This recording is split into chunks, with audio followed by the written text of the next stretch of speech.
마가복음 2장 23절부터 26절을 가지고 말씀드리겠습니다. 지금까지 우리나라는 급변했습니다. 앞으로도 세상은 많이 달라질 것입니다. 앞으로 어떻게 살아가야 하느냐를 고민해야 합니다. 어떻게 급변하는 세상에 맞추어 살겠습니까? 이것이 문제입니다. 모든 사람들이 바른 선택을 하지 않으면 몰락합니다. 예수님 당시에도 무엇이 옳은가 하는 논쟁이 있었습니다. 오늘 본문은 예수님과 그 당시 사람들이 서로 충돌했던 이야기입니다. 23절에 예수님과 제자들이 밀밭 사이로 지나가면서 밀 이삭을 잘랐습니다. 24절에 바리새인들이 예수님께 안식일에 해서는 안 될 일을 한다고 했습니다. 유대인들은 안식일에 이삭을 손으로 잘라 먹어서는 안 된다고 가르쳤습니다. 손으로 이삭을 자르는 것은 추수, 또 이삭을 비비는 것은 타작으로 보았습니다.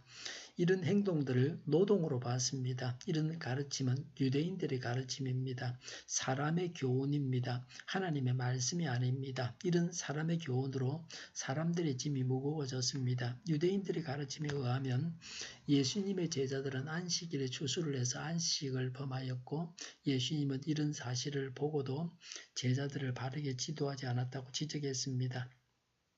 사람의 교훈도 그럴듯합니다.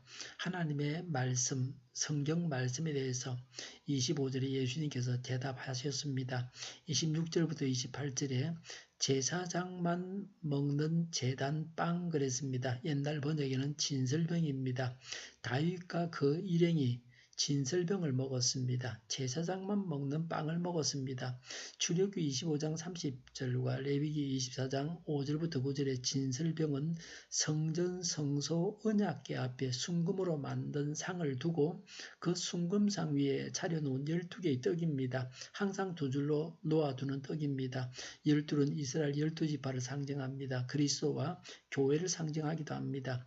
대제사장이 매 안식일마다 이스라엘 자손을 대신해서 주 앞에 이 음식을 차려 놓아야 합니다. 그러니까 일주일에 한 번씩 새 것으로 갈아야 합니다. 묵은 것은 제사장만 먹어야 됩니다. 거룩한 것이기 때문에 아무나 먹을 수가 없습니다. 진설병은 제사장만 먹어야 한다고 율법에 명하고 있습니다. 이 말씀은 의식규범입니다. 다윗과 그 일행이 사울을 피해서 도망 다니다가 배가 고파서 제사장에게 진설병을 받아서 먹었습니다. 그런데 다윗이 진설병을 먹은 것은 분명히 율법을 범한 것이지만 하나님도 이 일에 대해서 나무라지 않으셨습니다. 다윗은 메시아 통치를 상징하는 이상적인 왕입니다. 이스라엘 사람들 중에서 누구도 다윗이 한 일을 두고서 시비를 걸지는 않습니다. 다윗의 행위를 옹호하는 경향이 있었습니다. 거룩한 떡은 제사장만 먹어야 한다고 하는 것은 율법에 기록된 의식규범입니다. 사람이 배가 고파서 죽게 되었는데 율법이 명한 의식규범을 지키라고 강요해서는 안 됩니다. 사람의 생명이 걸린 문제는 율법의 의식규범보다 더 근본적인 것입니다. 의식규범은 생명이 걸린 문제가 있을 때는 어길 수 있다는 것입니다. 예를 들어서 십계명과 같은 중대한 말씀은 언제나 지켜야 됩니다. 생명을 걸고서도 지켜야 됩니다. 아무리 배가 고파도 남의 것을 훔쳐 먹어서는 안 됩니다. 신명기 23장 24, 25절에는 배고픈 사람이 남의 밭에서 손으로 곡식을 잘라 먹는 것은 허락합니다. 낯을 대지 말라고 했습니다. 낯을 대면 도둑질이 됩니다. 그래서 예수님의 제자들이 도둑질한 것은 아닙니다. 아무리 배가 고파도 남을 쳐 죽이고 빼앗아 먹어서는 안 됩니다. 그러나 의식법은 어길 수가 있습니다. 사람의 생명이 의식법보다 더 중요합니다. 하나님의 사랑과 긍휼이 율법을 능가합니다. 마태복음 12장 1절에는 예수님의 제자들이 배가 고파서 밀이삭을 잘라 먹었다고 했습니다. 누가복음 6장 1절에도 예수님의 제자들이 이삭을 잘라 손으로 비벼 먹었다고 했습니다. 제자들은 배가 고파서 밀이삭을 잘라 먹었습니다. 예수님과 제자들은 굶을 때가 많았습니다. 거의 대부분은 배고픈 채로 사셨습니다. 요새 군대들처럼 늘 밥이 준비되어 있지 않았습니다.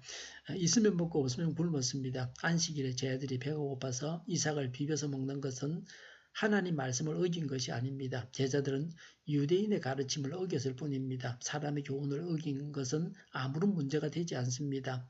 유대인들의 조상들이 만든 전통을 어겼다고 정죄하지 말라고 예수님은 말씀하셨습니다. 다윗이 진설병을 먹은 것은 대단히 심각한 죄였지만 예수님의 제자들의 안식일에 미리삭을 비벼서 먹은 것은 사소한 일이라는 의미도 있습니다.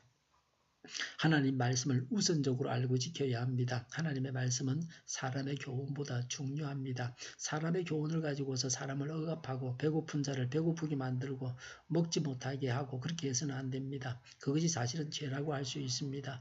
기도하겠습니다. 하나님의 말씀을 지키게 하옵소서. 우리 동일교회가 만군은집하게 하여 주시옵소서. 오늘은 주일을 잘 준비하고 내일은 하나님 앞에 아름다운 예배를 드리게 하여 주시옵소서.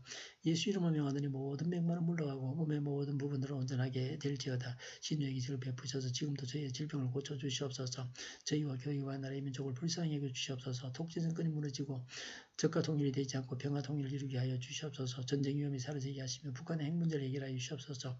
신앙의 자유를 누리며 살게 하여 주시옵소서. 하나님을 대적하는 세력들이 바로 망하게 하여 주시옵소서. 국가와 정부가 하나님 기뻐하시는 법만을 만들게 하시며 반성정쟁의 모든 법과 내교와 영들이 지구상에서 적시 철폐되게 하여 주시옵소서. 대통령의 통치를 잘하게 하시며 지진이 나지 않게 하시며 출산율이 올라가게 하여 주시옵소서.